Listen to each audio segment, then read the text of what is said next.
Fala, galerinha, tudo bem com vocês? Vamos dar continuidade ao nosso estudo da legislação da EBSER? A gente já vem aqui caminhando com essa playlist e hoje a gente vai falar sobre a norma operacional de controle disciplinar da EBSER. Se esse é o primeiro vídeo que você está assistindo aqui comigo, se essa vai ser a primeira aula, saiba que aqui no canal tem uma playlist completa sobre a legislação da EBSER e nós já vimos a Lei 12.550, o Estatuto Social, Código de Ética e Regimento Interno. Eu venho trabalhando com vocês toda essa série que está sendo solicitada realmente no edital desse concurso. E hoje o nosso tema é a norma operacional. Então, se você ainda não viu as aulas anteriores, lembre de quando terminar aqui essa aula comigo, já ir assistir toda a playlist para que você tenha toda essa preparação bem direitinho, bem organizada, tá? Para quem não me conhece, eu sou Gisele Rios, sou enfermeira e sou mentora de estudo para concurso na área de enfermagem, porém, venho aqui trazendo toda essa parte de legislação da EBSER para os concurseiros que desejam alcançar uma dessas vagas. Então, vamos lá, sem mais delongas, para o nosso assunto de estudo hoje. Então, inicialmente, eu queria dizer para vocês que nós vamos abordar aqui os tópicos que estão especificamente sendo solicitados no edital. Vocês podem perceber, acessando o edital, que não foi cobrado toda a norma. Existem lá os artigos que eles querem que vocês estudem. E aí eu fiz essa aula baseado nesses artigos, tá? Não se preocupa se você não conseguiu ler a norma. Eu trouxe aqui tudo realmente que eles estão cobrando que você saiba. Qual a diferença entre a minha aula e ler realmente a norma? Aqui eu vou trazer para vocês de uma forma mais facilitada, para que vocês entendam. É muito diferente a gente pegar um conteúdo lá mais denso e ir lendo e não conseguir tirar as dúvidas que a gente tem no dia a dia. Então aí eu trouxe aqui para vocês de uma forma bem mais facilitada. Vou trazer aqui exemplos para que vocês consigam compreender e fixar o conteúdo. Porém, eu vou dizer uma coisa. O assunto de hoje é um pouquinho mais denso. Mas você que está aí desejando uma vaga nesse concurso, sabe o quanto é importante essa realização para você. Vai ficar aqui comigo até o final para realmente entender. E com toda a densidade do conteúdo, eu vou trazer aqui para você leveza para que você aprenda. Então, vem comigo, não desiste agora que está tão perto a realização do seu objetivo, tá? E falando em objetivo, esse é o primeiro ponto que a gente vai ver. Qual o objetivo dessa norma? Depois nós vamos ver o escopo de aplicação, para quem serve essa norma, as definições, tem alguns conceitos durante a norma que vocês vão perceber, então é preciso que vocês saibam, e aí tem toda uma parte antes de propriamente falar das aplicações que se fazem da investigação de irregularidade, de procedimento de investigação. Então, existem essas definições antes que vocês vão precisar saber e a gente vai trabalhar. E essa é a parte mais longa da aula. Tem a apuração de fato irregular, como é que acontece? Toda a sequência de apuração desse fato, desse ilícito que aconteceu. Investigação preliminar, procedimento especial, que é o termo de ajustamento de conduta, o TAC, e o processo administrativo sancionador, que é o PAS. Então, esses são os elementos que a gente vai ver aqui nessa aula hoje e que estão sendo cobrados no seu edital. Então, começando, qual o objetivo dessa norma, né? Para que ela foi criada? Então, ela tem o objetivo de estabelecer procedimentos relativos à apuração de possível irregularidade. Então, algum fato irregular aconteceu, ela é feita realmente com o objetivo de estabelecer procedimentos relativos à apuração. Se realmente houve, como houve, o que foi que aconteceu, quem são os envolvidos, tá? No âmbito da EBSER, tratando da análise e investigação desse fato que aconteceu e eventual imputação de responsabilidade disciplinar aplicada aos agentes públicos. Então, se houve realmente aquele fato, ela vai aplicar as penalidades que podem ser aplicáveis, dependendo de cada caso. E aí, nós vamos entender aqui qual o escopo de aplicação dessa regra, tá? Dessa norma. Primeiro, para quem são aplicáveis essa norma? Então, todos os empregados públicos seletistas contratados pela EBSER, inclusive aos que se encontrarem cedidos a outros órgãos, por exemplo. O profissional ele está cedido hoje a outro órgão, mas ele cometeu aquele fato irregular ainda em exercício na EBSER. Então, mesmo que ele já esteja em outro órgão, pode sim ser aplicado, ser feito a investigação, como vocês vão ver comigo aqui mais à frente, e aplicadas penalidades. Agentes públicos cedidos ou em exercício na EBSER, então o contrário também é válido. O profissional ele não é especificamente da EBSER, foi cedido a ela de outro órgão e cometeu também algum ato irregular, então também é aplicável a esse profissional cedido à EBSER. Membros do corpo diretivo e residentes e estudantes, então podem ver que eles abrangem realmente quase todos os profissionais, né, que nela atuam. A EBSER, na aplicação da presente norma operacional, obedecerá, dentre outros, aos princípios da legalidade, finalidade, motivação, razoabilidade, proporcionalidade, moralidade, ampla defesa, contraditório, segurança jurídica, interesse público e eficiência. E aqui eu queria dar uma orientação para vocês. Esse ponto aqui, esse slide aqui tem muita característica de questão de prova, tá, gente? E vocês vão ver que à medida que o estudo avança, eu vou trazer outras sinalizações para você, que pode estar na sua prova e quando tiver vocês vão lembrar. A Gi falou realmente que isso aqui ia cair na minha prova e caiu. Por que eu digo isso? Pela minha vivência de concurso público. Eu faço concursos públicos há anos. Para que eu conseguisse passar no meu primeiro concurso também, demorou algum tempo, então eu fui tendo a maturidade de entender o que é que para algumas bancas é mais importante, quais são as características de questões que eles gostam de abordar.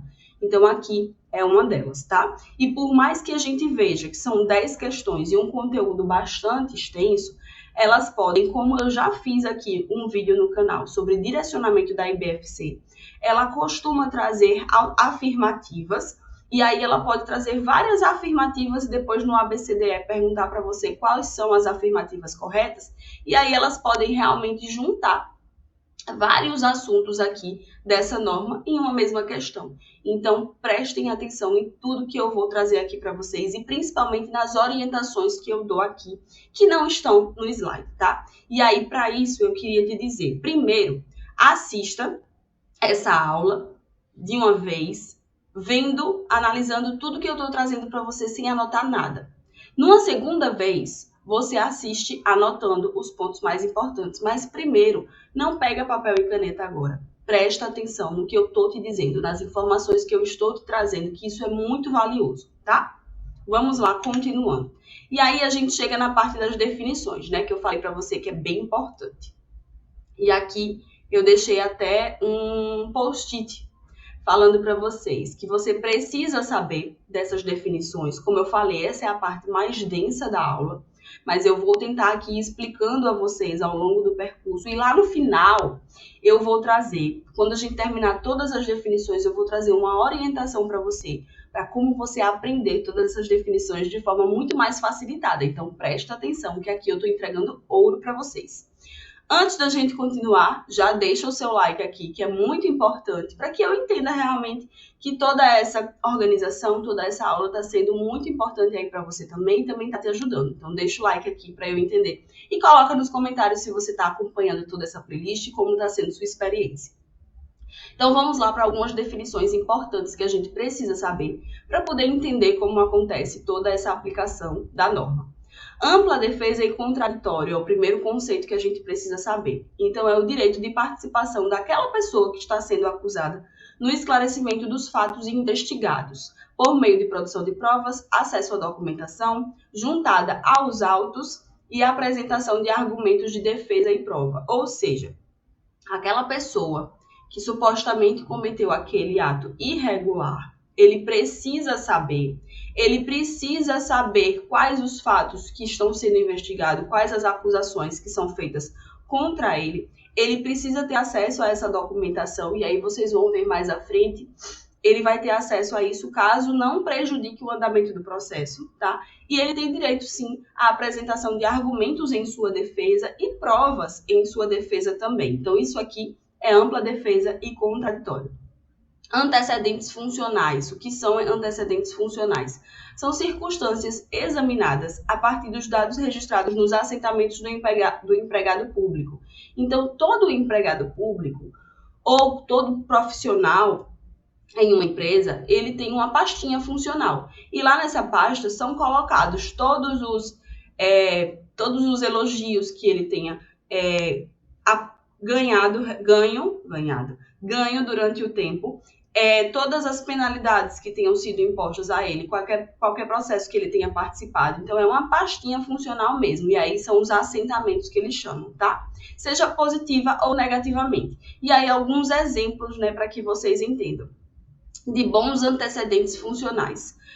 São agradecimentos, como eu falei, elogios, registrado no assentamento do empregado ou qualquer outro documento que demonstre sua dedicação e comprometimento com o seu trabalho, com aquele local que ele trabalha, com a empresa que ele trabalha, e aqui no caso a EBSER. São exemplos de maus antecedentes funcionais. Termos de ajustamento de conduta, que vocês vão ver comigo aqui mais à frente o que são e como é feito. Descumpridos, ou qualquer outro documento que demonstre a sua falta de compromisso com o trabalho. E aqui é realmente o contrário. Aquele profissional ele não é comprometido, ele infringe as normas da empresa, então tudo isso são maus antecedentes funcionais, tá? Ato omissivo é a não realização de um comportamento exigido. Vocês estão aqui aprendendo sobre as normas, já aprenderam sobre o código de ética, sobre o regimento. Então, vocês vão entrar na EBSER sabendo o que é que a empresa preza. Então, existe um tipo de comportamento exigido por ela desse profissional. Então, o ato omissivo é a não realização desse comportamento, tá? Não é realizar o contrário, é a não realização. O agente que tenha o dever funcional de praticar no exercício suas atribuições ou, não tendo o dever de praticar, deixa de promover-lhe a comunicação quando identifica fato omissivo. Ou seja, por mais que você faça o que é para você fazer, você viu alguém que não faz e você não comunica esse fato, isso também é um fato omissivo, tá certo? Continuando aqui as definições. Ato comissivo. E aí, prestem atenção nessa nomenclatura para vocês não irem confundindo aí, tá certo? É aquele que se realiza mediante ação ou que se perpetua como resultado de omissão, tá? Então, ele vai se perpetuando na omissão. Isso é um ato comissivo. A autoridade instauradora, o que seria? A autoridade com competência para instaurar o procedimento disciplinar. Então, não é qualquer pessoa que vai chegar lá, soube de um fato irregular e vai instaurar o procedimento disciplinar. Não, é a autoridade instauradora. Ela precisa ter competência para tratar dessa situação. A autoridade julgadora, por sua vez, é a autoridade com competência de julgar o procedimento disciplinar. Podem perceber que não é a mesma pessoa. Uma vai instaurar, a outra vai julgar, tá? Circunstâncias agravantes, o que são? São situações relacionadas à conduta que podem atuar contra a defesa do majorado. Contra a defesa, majorando a penalidade a ser aplicada. Então, exemplos de aplicação. Registro de penalidade vigente no assentamento funcional, que é aquela pastinha que eu disse a vocês. Comprovado treinamento na área técnica relacionada à infração, ou seja, a pessoa tem ciência, mas mesmo assim comete um fato irregular. Elevada experiência e tempo de serviço na área, ou seja, ela tem know-how para aquilo e fez realmente esse ato irregular. Comprovado treinamento na área técnica relacionada à infração, elevada experiência e tempo de serviço na área, o fato do agente exercer função gratificada ou ocupar cargo em comissão, também é muito mais grave isso para ele, ter o agente cometido a irregularidade com abuso de poder ou violação do interesse ou violação de dever inerente ao cargo, ofício ou profissão, ter o agente cometido a irregularidade em desfavor de criança, de pessoas maiores de 60 anos, de pessoas enfermas, mulher grávida, ou em ocasião de incêndio, por exemplo, inundação, ou qualquer calamidade pública. E aqui são pontos bem importantes que vocês percebam, né? A questão da... Como é que eu posso dizer? Me fugiu a palavra agora. A questão da vulnerabilidade dessas situações. Então, é muito pior, realmente, quando acontece um fato nessas características devido à vulnerabilidade. Atuar em condições de infraestrutura física e operacional de sua unidade que favoreçam o desempenho das suas atividades. Então, ele não tem desculpa realmente para estar cometendo aquele fato irregular e mesmo assim o comete.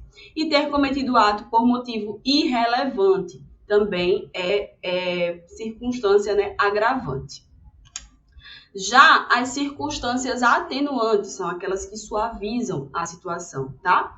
São situações relacionadas à conduta e que podem atuar a favor da defesa. Já é o contrário do que a gente viu. Então, diminuindo a penalidade a ser aplicada.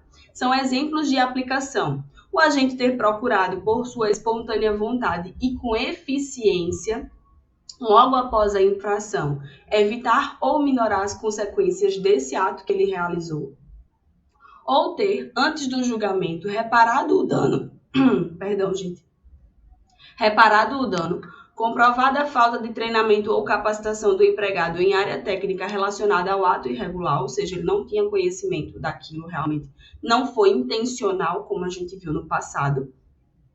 Problemas de ordem pessoal devidamente justificados e que possam comprometer a rotina ou desempenho do empregado. Então, ele está passando por alguma situação pessoal realmente que compromete o desempenho dele, a atenção dele. Precárias condições de infraestrutura operacional e da administração que sejam capazes de dificultar o desempenho do empregado. Então, aqui, o ambiente ele já não favorece aquele trabalho de forma adequada. Os obstáculos, as reais dificuldades do gestor na previsibilidade do resultado ou do dano, a confissão espontânea e ter cometido o ato sob domínio de violência emocional, de violenta emoção, tá? Já a citação, que seria a comunicação formal àquele empregado, para que ele tenha ciência e a partir da qual o agente se torna acusado no processo administrativo sancionador, que vocês vão ver a explicação dele mais à frente. Ou seja, é a comunicação formal àquele empregado para que ele tenha ciência de que está sendo realmente, vai começar uma investigação para que veja realmente se ele cometeu aquele fato irregular de que ele está sendo acusado, tá? Comissão apuradora é uma comissão designada pela autoridade instauradora, que vocês já viram aqui comigo no slide anterior, que é aquela autoridade que vai iniciar toda a instauração desse processo. Então, ela designa uma comissão responsável pela condução do procedimento administrativo durante o período de vigência da portaria. Então, isso aqui é comissão apuradora. Já o comissário é o empregado ou servidor público designado pela autoridade instauradora para conduzir a investigação preliminar durante o período de vigência da portaria. Ou seja, existe uma comissão, mas também existe uma pessoa para conduzir toda essa investigação preliminar e vocês vão ver comigo aqui as responsabilidades e a importância dele, tá? ECOR é um sistema de procedimentos da Corregedoria da EBSER. EPAD é um sistema desenvolvido pela Controladoria Geral da União, de preenchimento obrigatório e de acordo com a portaria da CGU, que organiza as informações dos procedimentos administrativos correcionais e gera peças necessárias para a condução de procedimentos disciplinares, ou seja, é um sistema que precisa estar lá tudo informado do que está acontecendo. Fato irregular é aquele ilícito administrativo ou qualquer ação ou omissão lesiva ao interesse público. Então, é realmente aquilo que vai ser investigado, se aconteceu, se não aconteceu. Hospital universitário é o hospital universitário filiado à rede EBSER, tá? E aqui a gente tem também a definição das infrações, que pode ser leve, média ou grave. E a infração leve será qualquer infração disciplinar listada nos artigos 11.2 dessa norma, que aí vocês precisam ler direitinho e estar cientes. Infração média, qualquer infração disciplinar listada no artigo 11.3 da norma. E a infração grave, qualquer infrações disciplinares listada no artigo 11.4 dessa norma. Então, é preciso que vocês leiam também e façam um quadrinho comparativo. Quais são as infrações leves, quais são as médias, quais são as graves, tá? Que aí vocês vão conseguir fixar muito melhor esse conteúdo. Investigação preliminar, o que seria? Constitui um procedimento administrativo de caráter preparatório, ou seja, é toda o inicial mesmo, informal, de acesso restrito, que objetiva a coleta de elementos de informações para análise acerca da existência dos elementos de autoria e materialidade relevantes para a instauração do processo administrativo sancionador. Então, é tudo aquilo que é feito inicialmente para ver, existiu um fato irregular, mas tem provas, como foi que aconteceu? Então, é esse caráter preparatório e informal mesmo da situação, tá? Instauração, que seria, é o ato formal de constituição da investigação preliminar. É a partir daí que as coisas começam realmente a andar, que já viu que existem provas e aí se instaura essa investigação, tá?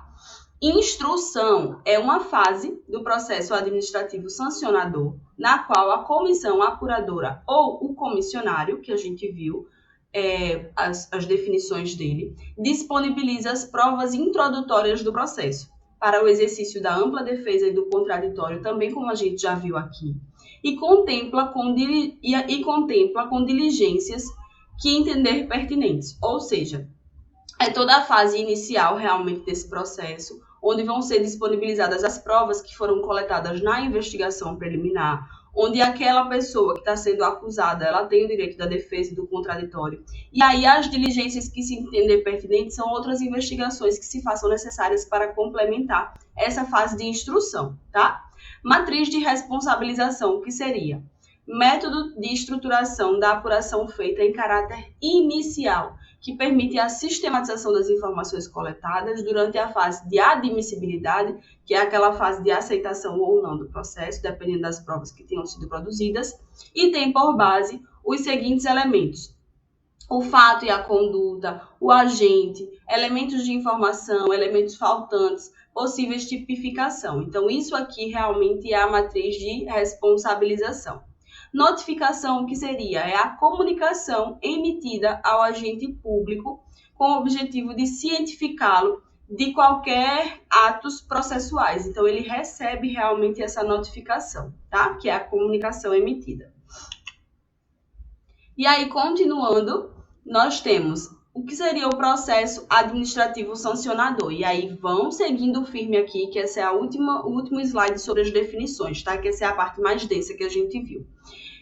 Se você ainda não deixou o seu like aí, coloca ele aqui, deixa de ser canguinha, tá? Que essa aula tá ouro para vocês. Processo administrativo sancionador, que seria procedimento punitivo com contraditório, instaurado em desfavor do empregado público, que se destina a elucidar as irregularidades na EBSER, das quais possa resultar a aplicação de penalidade disciplinar, ou seja, é realmente quando se abre o processo com caráter punitivo, tá? Reincidência, o que seria? É verificada quando o empregado com penalidade ainda vigente no seu registro funcional reitera a prática de infração, ou seja, ele comete outro fato irregular. Então, é a reincidência, a continuidade. Ou outro, por mais que não seja o mesmo fato, mas ele continuou numa questão de infração, tá? Residente, o que seria? Profissional que, após concluir a graduação, cursa a residência em Hospital Universitário Federal filiado à EBSER.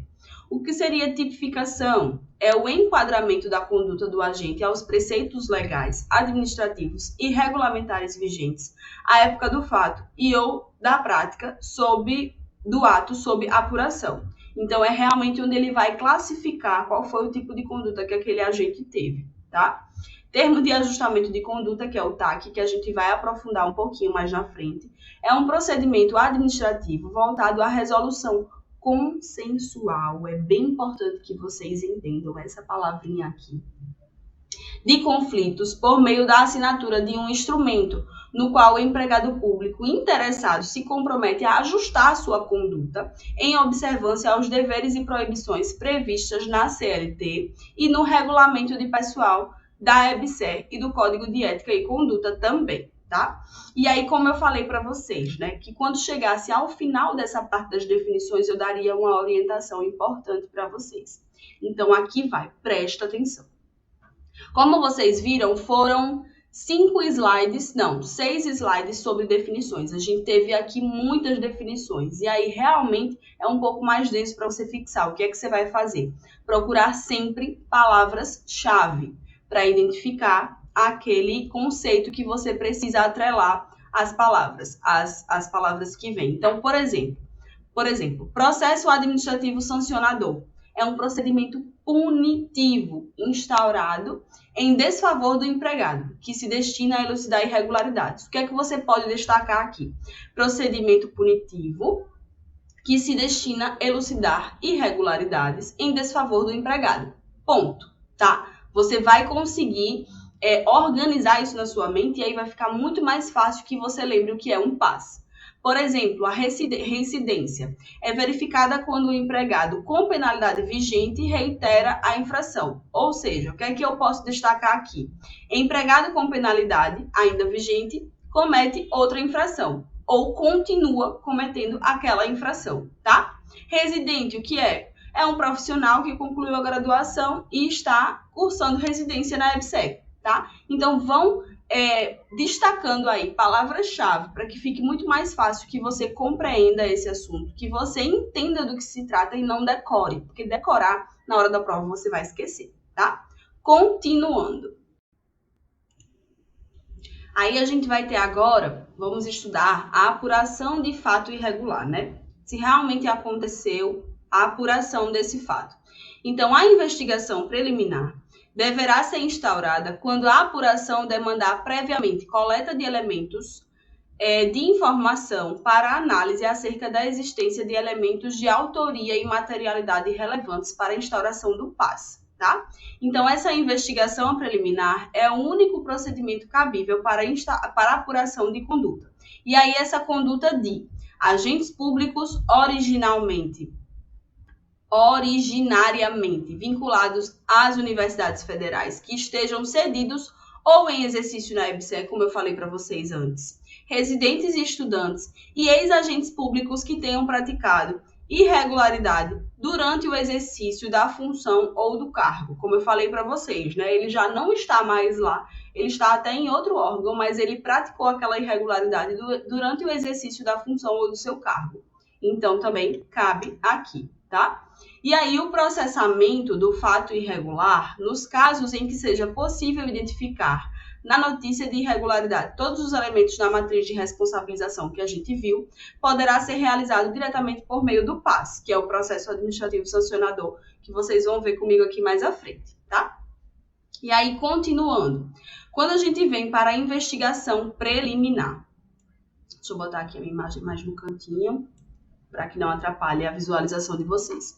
Investigação preliminar, né? Vamos continuando. Ela constitui em um procedimento administrativo de caráter preparatório, como a gente já viu lá nas definições, né? Aquela parte inicial, informal, de acesso restrito, que objetiva a coleta de elementos de informação para análise acerca da existência de elementos de autoria e materialidade relevantes para a instauração do processo administrativo sancionador. Ou seja, toda aquela parte inicial mesmo, que vai verificar se existem elementos realmente que aquele fato aconteceu. A investigação preliminar não poderá resultar, a aplicação de sanção, sendo dispensável a observância aos princípios do contraditório e da ampla defesa. Ou seja, como ela é essa parte preparatória inicial, ela não pode resultar na aplicação de sanção, tá? Ela é só esse início, entendo. Será assegurado o sigilo à investigação preliminar necessário, né, para o esclarecimento do fato. E aí, poderá ser concedido acesso ao processo mediante requerimento do agente público mencionado na denúncia ou de seu defensor legalmente constituído, desde que não prejudique o andamento das investigações. Essa observação aqui é bem importante, tá, gente? A investigação preliminar, ela será instaurada de ofício ou com base em notícia de irregularidade recebida. De ofício é quando aquela pessoa responsável pela instauração, ela toma ciência, não por uma denúncia, ela toma ciência de forma informal, mas como ela tem aquela autoridade competente para instaurar, ela instaura de ofício, tá? Ela teve conhecimento de forma informal, mas ela instaura. E aí, ou com base em notícia de irregularidade recebida, que seria, no caso, a denúncia. A instauração da investigação será feita por meio de portaria publicada em boletim de serviço, designado, no mínimo, um comissionário. Como a gente viu, pode ter aquela comissão, mas, no mínimo, precisa ter um comissionário. A investigação deverá ser concluída no prazo de 60 dias. Presta atenção, gente. Sempre que tiver número, presta atenção, que isso aqui é muito fácil de ser cobrado em prova, é muito característico de ser cobrado em prova. Então, presta atenção. 60 dias a contar da data da publicação da portaria de instauração, podendo haver prorrogação por igual período mediante justificativa do comissionário, a ser avaliada pela autoridade instauradora. Essa parte aqui é muito característica de prova, porque ela tem vários elementos que a banca pode tentar mudar para você. O prazo para ser concluída, que é 60 dias, pode ser mudado facilmente pela banca. A contar da data de publicação da portaria, ela pode trazer para vocês a contar da data do recebimento da denúncia. Não é, presta atenção, é da publicação da portaria de instauração. E podendo haver prorrogação por igual período. Então, ela pode mudar, dizer que não é por igual período, que é por 30 dias, por exemplo. Então, presta atenção aqui, muita atenção nesse ponto que eu estou trazendo para vocês, tá? Segredo nosso, só quem sabe são vocês que estão aqui me acompanhando. A designação do agente público para atuar como comissionário na investigação é encargo obrigatório e irrecusável, ou seja, aquele funcionário que foi designado, ele não pode dizer, eu não quero. É irrecusável, tá, gente? Independe de prévia autorização também da chefia imediata. A chefia também não pode dizer que o funcionário não pode ou coisa do tipo. É irrecusável, tá? A omissão ou cumprimento indevido do encargo sujeitará o comissionário à apuração de responsabilidade. Então, vejam aí a seriedade da coisa. O comissário será responsável pela instrução do procedimento mediante coleta de provas ou informações por qualquer meio de diligência lícito, tá, gente? Com o objetivo de reunir elementos de informação para análise acerca de autoria e materialidade, visando o preenchimento da matriz de responsabilização, que é onde a gente viu que vai fazer toda a sistematização. E aí, após o encerramento da instrução, que é essa fase inicial, o comissário deverá produzir um relatório conclusivo, ou seja, ele fez todas as atividades dele, ao final ele vai produzir um relatório, o qual deverá conter obrigatoriamente o histórico desse processo, né, todas as fases, a descrição dos atos de instrução, a análise dos elementos da matriz de responsabilização e, no final, ele vai sugerir ou o arquivamento da investigação por não haver indícios de autoria ou de materialidade da infração. Ele vai sugerir a instauração do PAS, se houver indícios de autoria e de materialidade da infração, ou ele vai sugerir a celebração de um TAC. E aí vocês vão ver quando pode ser aplicado um TAC, quando precisa da instauração do PAS. A autoridade instauradora avaliará a investigação preliminar em até 30 dias. Presta atenção, mais número aqui.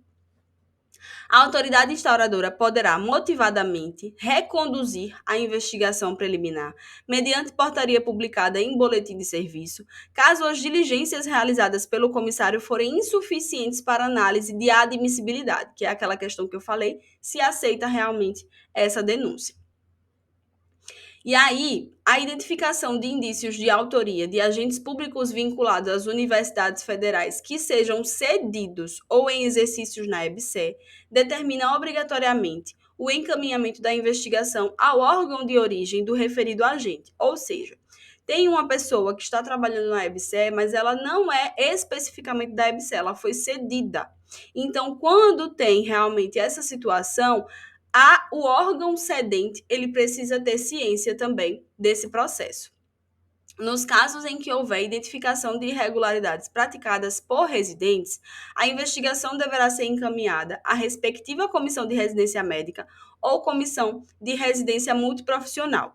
Nos casos em que houver identificação de irregularidades praticadas por estudantes, essa investigação também precisa ser encaminhada à respectiva instituição com a qual esse estudante possui vínculo, ou seja, precisa ter ciência tanto da comissão de residência em loco, lá no hospital, quanto da respectiva instituição a que aquele residente tem vínculo, tá? Se verificados indícios de ilícitos criminais, civis ou referentes às normas de conselhos profissionais, independentemente das repercussões disciplinares, né, que são aplicadas lá na rede da EBSER, lá no hospital, o resultado da apuração deverá ser encaminhado ao respectivo órgão competente, ou seja, os conselhos eles precisam também saber, tá? E aí eles podem conduzir outro tipo de investigação e aí aplicar outras penalidades que julguem necessário. E aí vamos agora para o TAC, a gente já está aqui caminhando mais para a reta final, já passamos da metade da aula, aguenta e segue firme comigo. O TAC consiste em um procedimento administrativo voltado à resolução consensual de conflitos, presta atenção que isso pode vir modificado também na sua prova, relativos à infração disciplinar de natureza leve, punível com advertência, devendo ser proposto quando o investigado ele não tenha registro vigente de penalidade disciplinar em seus assentamentos funcionais, ele não é reincidente, lembra lá que a gente conversou?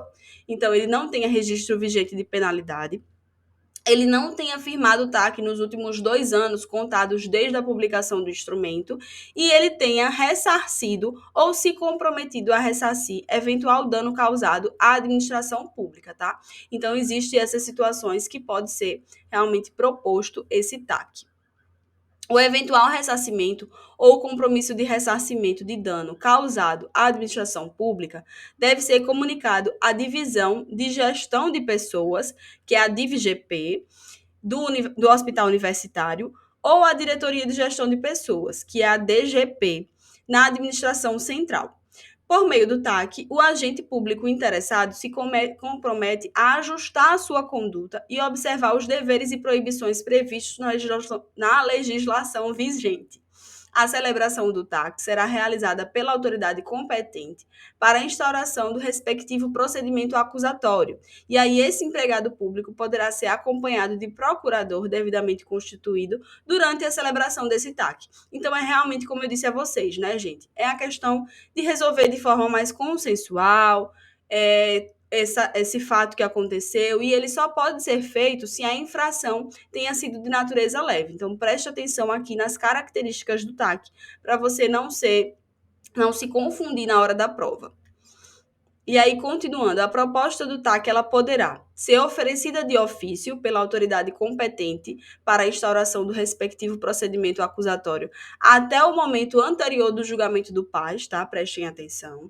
Ela também pode ser sugerida pelo comissário responsável pela condução da investigação preliminar do PAS, ou ela pode também ser apresentada pelo agente público interessado, ou seja, aquele que cometeu o fato. Em procedimentos disciplinares em curso, o pedido de TAC poderá ser feito pelo interessado à autoridade instauradora em até 10 dias após o recebimento da citação. Então, ele recebeu lá a notificação, ele está ciente da acusação, então ele pode, em até 10 dias, pedir que seja feito esse TAC, tá? O pedido de celebração de TAC apresentado pelo comissário responsável ou pelo interessado poderá ser motivadamente indeferido pela autoridade competente se não preenchidos os requisitos constantes. A gente acabou de ver, né? Como pode ser, quais são as circunstâncias que podem ser feita um TAC. Então, se não tiver naquelas circunstâncias, a autoridade competente ela pode dizer que não, que vai seguir o processo normal, tá? Quando oferecido de ofício, a autoridade competente concederá um prazo de 10 dias para a manifestação do agente público interessado, interpretando-se o seu silêncio como recusa, tá? Então, se foi feito realmente aquele processo instaurado de ofício, esse agente competente, ele pode esperar no prazo de 10 dias aquela pessoa que está sendo acusada se manifestar. E aí solicitar um TAC. E aí, se a pessoa não se manifesta, né, ela recebeu lá a citação, ela não se manifesta, isso é interpretado como uma recusa. E aí o processo segue.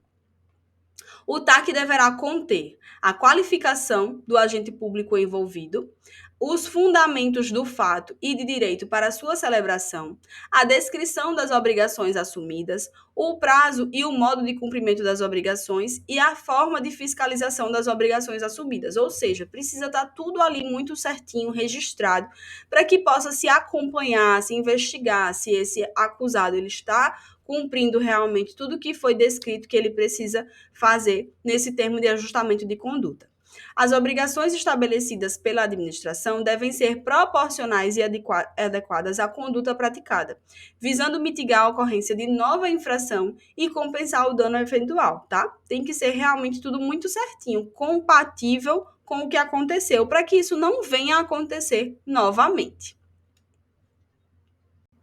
As obrigações estabelecidas no TAC poderão compreender, dentre outras, a reparação do dano causado, a retratação desse interessado, da pessoa que cometeu realmente esse fato irregular, a participação em cursos visando a correta compreensão de seus deveres e proibições ou a melhoria da qualidade do serviço desempenhado, acordo relativo ao cumprimento de horário de trabalho e compensação de horas não trabalhadas, cumprimento de metas de desempenho, sujeição de controles específicos relativos à conduta irregular praticada, ou seja, tudo aquilo que realmente precisa ser feito para que esse profissional ele não venha cometer mais ilícitos, tá? O prazo de cumprimento do TAC não poderá ser superior a 2 anos, tá? A inobservância das obrigações estabelecidas no TAC caracteriza descumprimento do dever de lealdade à empresa, ou seja, fez o TAC, não cumpriu as obrigações, então aí precisam de outras punições. Após a celebração do TAC, será publicado um extrato em boletim de serviço da administração central ou do hospital universitário, contendo o número de processo e a descrição genérica do fato, aquela parte mais generalista, tá? Ele vai trazer de uma forma geral, ele não vai especificar tanto. A celebração do TAC será comunicada à chefia imediata do agente público com envio de cópia do termo para acompanhamento do seu efetivo cumprimento, para que haja realmente, né, gente, a fiscalização. O TAC será de acesso restrito até seu efetivo cumprimento ou até a conclusão do processo punitivo decorrente do seu descumprimento, como eu falei, né? Se ele descumpriu, vai ter ainda a continuidade do processo e aí vão ver outras medidas punitivas. O TAC será registrado no assentamento funcional do agente público e aí declarado o cumprimento das condições do TAC pela chefia imediata do agente público, não será instaurado procedimento disciplinar pelos mesmos fatos objeto do ajuste, tá? No caso de descumprimento do TAC, a chefia imediata informará imediatamente a autoridade competente para a instauração ou continuidade do respectivo processo punitivo, não cabendo recurso a essa decisão. Ou seja, ele já teve a oportunidade, não cumpriu lá o TAC, então não cabe mais recurso, vai continuar realmente o processo. E aí, para que vocês entendam, né, o PAS, que é realmente o processo administrativo sancionador. O que seria? A autoridade competente deverá instaurar o PAS se verificada a existência de todos os elementos da matriz de responsabilização nas seguintes hipóteses: a infração disciplinar não seja sujeita a arquivamento, ou a instauração de investigação preliminar, ou recusa ou descumprimento do TAC, como a gente viu, e aí vai ser instaurado o processo, ou após a apreciação do relatório conclusivo de investigação preliminar, que vocês viram que o comissário ele pode sugerir o PAS, tá? O PAS compreende as seguintes fases, e aí entendam: instauração, instalação, citação, tudo isso a gente já viu, já veio caminhando aqui, né? Defesa escrita, que é a defesa do profissional, instrução, razões finais, relatório conclusivo, análise jurídica, julgamento, recurso e julgamento recursal. Ou seja, como está exatamente assim descrito na nossa norma, e é isso que está sendo cobrado, não precisa você ficar se preocupando, meu Deus, como acontece, por exemplo, deixa eu ver aqui, razões finais, que não foi aqui aprofundado, como acontece essa análise jurídica. Gente, não vai além do que estão nos pedindo, tá? Se concentra que aqui essa questão pode vir cobrando para vocês, como eu falei, né? Ela pode colocar lá afirmativa 1, afirmativa 2, afirmativa 3. Quais são as fases que compreende o PAS? E aí elas vão colocar aqui alguma dessas. Podem colocar outras que não estão aqui para você dizer se aquilo é verdadeiro ou falso. Então, presta atenção que é saber isso aqui. Não precisa ir além, tá? A prova vai ser bem objetiva. A banca ela não costuma vir com pegadinhas que gerem recursos, tá? Então, fiquem tranquilos com relação a isso. E aí, o que é que eu quero dizer para vocês agora? A gente terminou aqui essa aula. Antes que eu diga aqui uma observação muito importante, se você ainda não deixou seu like, deixa aqui que é importante.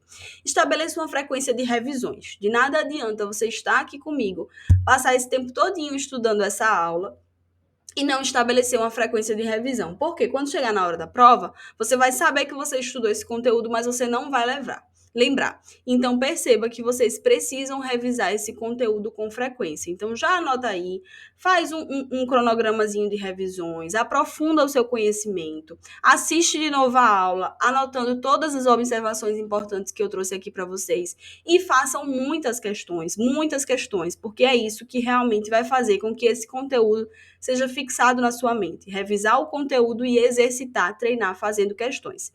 E continue. Uma vaga vai ser sua. Então, todo esse empenho que você está tendo aqui em assistir, em se determinar, investir tempo realmente aqui, vai ser beneficiado com a sua aprovação. Então, continue, tenha muita fé e segurança que o resultado vai ser positivo para você no final, tá bom?